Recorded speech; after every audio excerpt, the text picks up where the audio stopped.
Mesti korang tertanya-tanya apa fungsi botol dekat dalam beg aku ni kan. Kau tengok aku rapatkan makanan ke sini, so aku boleh selit kat sini. Makanan ni tak bergerak. Banyak barang dalam ni untuk padat-padatkan je, so air ni tak bergerak lah. Lagi satu ni aku boleh selit kat sini. Nampak? Air ni tak bergerak. Satu kat sini.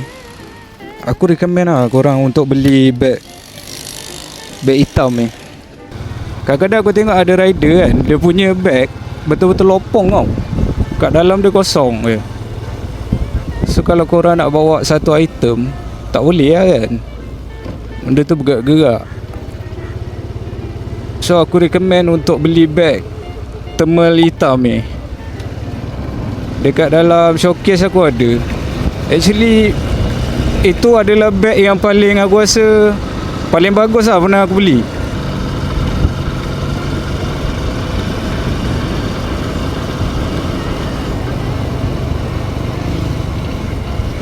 Boleh naik?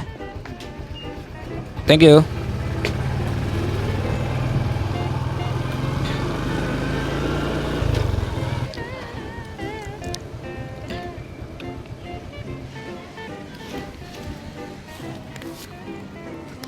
Ini kan selamat air dia, tak tumpah. Dalam ni macam ni lah.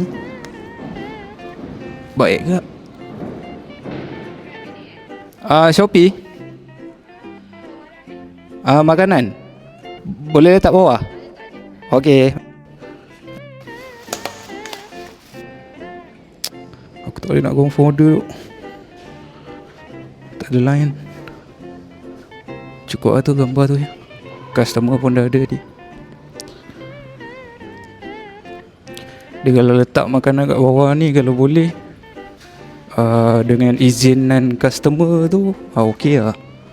Kalau customer suruh kan, letak je. Sebab apa tau, kadang-kadang ada separuh customer ni dia tak suka macam tu. Kau main letak je tak beritahu kan, bagi dia macam korang ajar. Macam tu lebih kurang lah. Untuk order ni kita dapat RM5.54. Kadang aku tengok Shopee ni dia bayar sikit, kadang bayar mahal. Tapi ni termasuk dengan sugar fee. Per 11.2 ni ada sugar fee.